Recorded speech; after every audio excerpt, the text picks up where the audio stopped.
دین سے تمہیں رہنمائی حاصل ہو سکتی ہے تو وہ صرف اسلام ہے۔ شہوت کا سانپ ابتدا ہی میں مار ڈالو ورنہ یہ کبھی اژدہا بن جائے گا۔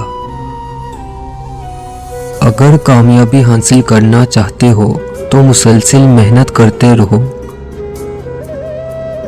فتنہ انگیز سچائی سے مصلحت آمیز جھوٹ بہتر ہے۔ زندگی کو ہمیشہ امانت سمجھو کیونکہ یہ عنقریب چلی جائے گی۔ برا وہ شخص ہوتا ہے جو بے ادب ہو کیونکہ ادب میں نیکیاں ہی نیکیاں ہیں۔ خدمت خلق صرف خوشنودی خدا کے لیے کرو، خلقت کے قبول کرنے سے تمہیں کچھ نہیں ملے گا۔ سچائی کے بہت سے راستے ہیں مگر میں نے جو راستہ چنا وہ محبت کا ہے۔ روح کے لیے اس سے بڑھ کر کوئی مرض نہیں کہ تم خود کو کامل سمجھنے لگو۔ تیری داڑھی تیرے بعد پیدا ہوئی اور کالی سے سفید بھی ہو گئی مگر تو کالے کا کالا ہی ہے۔ خدا جب کسی بدبخت کو دکھ دینا چاہے تو وہ بدقسمت ناشکری کا راستہ اختیار کر لیتا ہے۔ وہ لوگ جن کی نگاہیں جامد نہیں ہیں وہ باطنی ترقی کرتے ہیں اور حجابات کو چاک کرتے ہیں۔ گمراہی بھی علم سے پیدا ہوتی ہے اور ہدایت بھی، جیسے تڑی سے کڑواپن اور میٹھا پن بھی۔ دوستی ہی کے ذریعہ سے محبت و عداوت پیدا ہوتی ہے اور غذا ہی کے ذریعہ سے صحت و مرض لاحق ہوتا ہے۔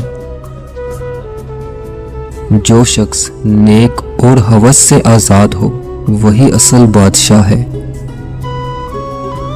تدبیر وہی کارگر ہوتی ہے جو تقدیر کے حسب ہلال ہو۔ عقل حقیقی وہی ہے جو اپنے خالق سے فیضیاب ہو۔ جو عقل عطا کے اثر سے پیدا ہو وہ عقل ہی نہیں ہے۔ خاموش رہو، صرف خدا ہی تمہارے دل کا بوجھ ہلکا کر سکتا ہے۔ انسان کو خدا نے بہترین سانچے میں ڈھال کر پیدا کیا ہے۔ جنتی اور جہنمی وہ بعد میں بنتا ہے۔ اللہ تعالیٰ جب کسی بندے سے ناراض ہوتا ہے تو اسے پاکیزہ لوگوں کی عیب جوئی میں مشغول کر دیتا ہے۔ جب انسان کی آنکھوں سے ندامت کے آنسو بہتے ہیں تو اس پر رب کی رحمت برستی ہے۔ اگر ہر بے ہدہ محض اپنی عقل کے ذریعہ سے حقیقت کو پا لیتا تو اللہ تعالیٰ اتنے انبیاء علیہ السلام کو کیوں بھیجتا؟ میں نے شمس سے پوچھا کہ تصوف کیا ہے؟ اس نے کہا دل میں خوشی محسوس کرنا جب دکھ ظاہر ہو۔ اپنی روح کو تلاش کرو، اپنے دل کو صرف ان ہڈیوں میں نہ رکھو۔ کتنی بری بات ہے کہ تم کسی اور کی طرح بننا چاہتے ہو۔ کیا تم اپنا چہرہ نہیں دیکھتے؟ کیا تمہیں اپنی خوبصورتی نظر نہیں آتی؟ دوست وہ ہے جو تمہیں اس وقت پسند کرے جب تم کچھ بھی نہ ہو۔ میں سب جانتا ہوں، بس یہی سوچ انسان کو کنویں کا مینڈک بنا دیتی ہے۔ پتھر موسم بہار میں بھی سرسبز و شاداب نہیں ہوتا۔ خاک بن جاؤ تاکہ تم سے رنگ برنگے پھول جنم لیں۔ علم یہ ہے کہ آپ کو معلوم ہو کہ کیا کہنا ہے اور حکمت یہ ہے کہ آپ کو معلوم ہو کہ کب کہنا ہے۔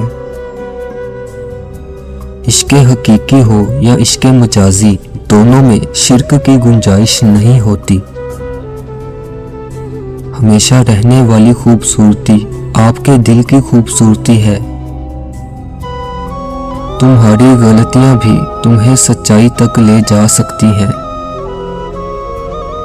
عقل کو خواہش پر فضیلت حاصل ہے کیونکہ عقل زمانے کو تمہارے ہاتھوں میں دے دیتی ہے جبکہ خواہشیں تمہیں زمانے کا غلام بنا دیتی ہیں۔